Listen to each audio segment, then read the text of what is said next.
22 अप्रैल को पहलगाम में हुए आतंकी हमले के बाद देश की सुरक्षा एजेंसियां हरकत में हैं।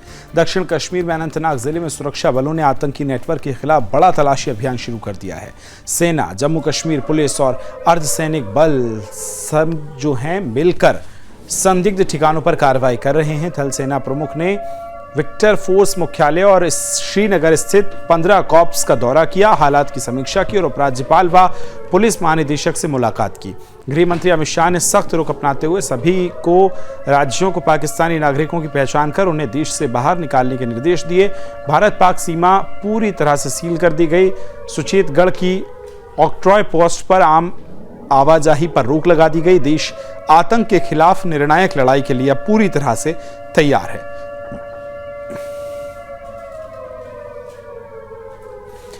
सीधे चलेंगे ग्राउंड जीरो पर, आपको लिए चलेंगे, ज्वाइन कर रहे हैं मेरे सहयोगी रोहिल बशीर। रोहिल, जरा ये बताइए आज दिन भर में किस तरह से बड़ी एक्टिविटी हुई। कल की रात भारतीय सेना ने मुंह तोड़ जवाब दिया है, आज सेना के चीफ वहां पहुंचे हैं, क्या कुछ चल रहा है अभी?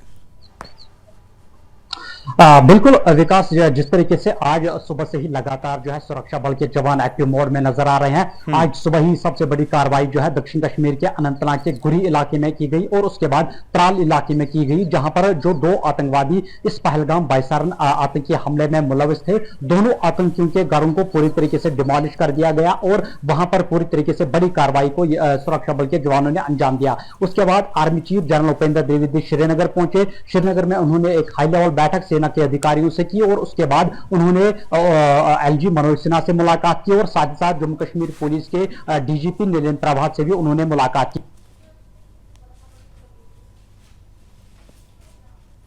रोहिल, आप तक आवाज पहुंच? जी बोलिए। जी, अवंतीपोरा पहुंचे। अवंतीपोरा में उन्होंने आर्मी के अधिकारियों से एक बार फिर से जो है वहां पर मीटिंग की और उसके बाद पूरी तरीके से जो आर्मी चीफ है वो लगातार मीटिंग का सिलसिला जो है उनकी तरफ से लगातार जारी है। लेकिन सीमाओं की बारे में बात करें तो सीमाओं पर भी काफी ज्यादा तनावपूर्ण हालात जो है कल शाम से ही देखने को मिल रहे हैं। जब से सीमावर्ती इलाकों में खासतौर पर टंगडार सेक्टर की बात करें, लीपा वैली की बात करें तो वहां पर पाकिस्तान की तरफ से जो है गोलाबारी का स्टार्ट की, तो जवाबी कार्रवाई यहां पर भारतीय सेना की तरफ से भी की गई और जवाबी कार्रवाई में यह जानकारी मिल रहा है कि 5 से लेकर 6 जो पाकिस्तानी आर्मी के सोल्जर्स हैं उनको इस रिटेलिएशन में मारा गया है और सीमा पर काफी ज्यादा तनावपूर्ण हालात जो है इस वक्त देखने को मिल रहे हैं। लेकिन उसके बाद पहलगाम की बात करें तो पहलगाम का जो बाईसारन का इलाका है, बाईसारन के इलाके में ही लगातार विकास हम इस वक्त मौजूद है। ये थोड़ी सी तस्वीरें दिखाना चाहूंगा।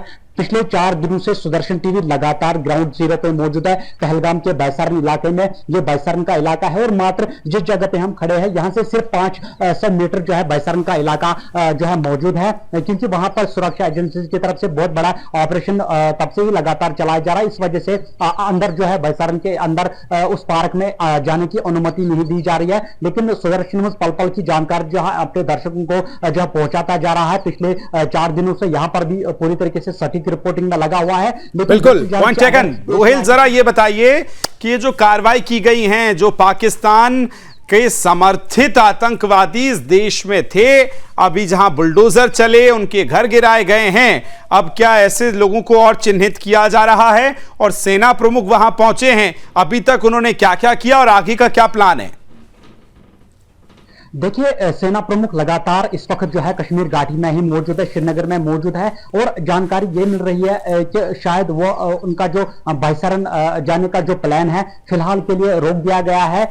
ये जानकारी मुझे मिल रही है। लेकिन सेना के चीफ जो है अभी भी श्रीनगर में ही मौजूद है, लगातार जो सेना के अधिकारी है उनके साथ बातचीत कर रहे हैं। लेकिन दूसरी जानब से लगातार जो आतंकवादी इस कायराना हरकत में मुलविस है उनके खिलाफ लगातार बड़े बड़े प्रहार जो है यहाँ पर सुरक्षा बल के जवान कर रहे हैं। तो दूसरी से जो आतंकवाद का जो नेटवर्क है, जो OGW नेटवर्क है, जो खास तौर पे काफी ज्यादा इन आतंकवादियों की मदद कर रहा है, उन OGW को लगातार जो हिरासत में लिया जा रहा है, उनसे लगातार पूछताछ की जा रही है और OGW का जो नेटवर्क काफी ज्यादा जो एक्टिव रहता है, सपोर्ट में रहता है इन आतंकवादियों के किसी भी जो इंसिडेंट को यहां पर तैनात करने के लिए। लेकिन दूसरी जानब से अगर देखा जाए तो उन सभी OGW के खिलाफ लगातार बड़ी बड़ी कार्रवाइयां जो है यहां पर सुरक्षा बल के जवान कर रहे हैं। फिलहाल 500 से ज्यादा OGWs को गया है गिरफ्तार कर लिया गया है, उनसे लगातार पूछताछ की जा रही है। तो सबसे बड़ी प्रायोरिटी सुरक्षा कर्मियों के लिए यही है, वो यही चाहती है कि जो OGW नेटवर्क है पहले इसका कमर तोड़ दिया जाए, उसके बाद उन आतंकवादियों का कमर तोड़ दिया जाए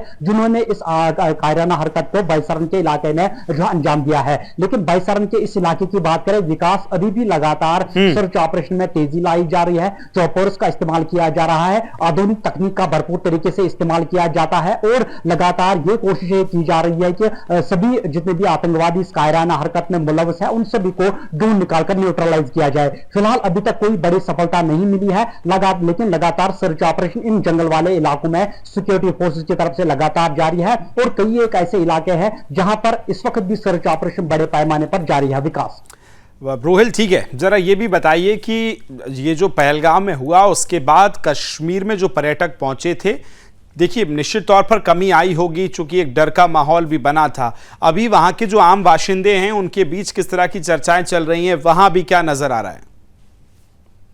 देखिए, अगर स्थानीय लोगों की बात करें तो पहले दिन से ही स्थानीय लोग जो है कई जगहों पे कैंडल लाइट मार्च आपने देखे होंगे, तो उनमें भी काफी ज्यादा गुस्सा इन आतंकवादियों के खिलाफ है जिन्होंने इस कायराना हरकत को अंजाम दिया। आज भी जो है सुबह से ही लगातार कई एक जगहों पे प्रदर्शन हुए, इन आतंकवादियों के खिलाफ प्रदर्शन हुए और उनके खिलाफ यही मांग की जा रही है कि उनके खिलाफ सख्त से सख्त कार्रवाई की जानी चाहिए। लेकिन यहां पर जिस तरीके से गृह मंत्री की बात करें तो उन्होंने भी कहा है कि सभी आतंकवादियों को चुन चुन के ढूंढ निकाल के न्यूट्रलाइज कर दिया जाएगा। तो स्थानीय लोगों की बात करें, स्थानीय लोग खासतौर पे वो लोग जिनकी रोजी रोटी इसी पर्यटन क्षेत्र पे चलती थी, जिनका घर इसी पे चलता था, वो भी काफी ज्यादा नाराज नजर आ रहे हैं। वो भी यही चाहते हैं कि इन सभी आतंकवादियों के खिलाफ बड़ी कार्रवाई यहां पर की जानी चाहिए और सभी आतंकवादियों को जल्द से जल्द जो है ढेर कर दिया जाना चाहिए। विकास बिल्कुल रोहिल, एक आखिरी मेरा सवाल ये भी रहेगा कि पीओके के आसपास हमने देखा कि जब रात भर सेना ने जवाबी कार्रवाई की है तो पाकिस्तान में डर का माहौल भी है। वहाँ जो उनकी सेना है उसको भी 2-3 गुना बढ़ा दिया गया है,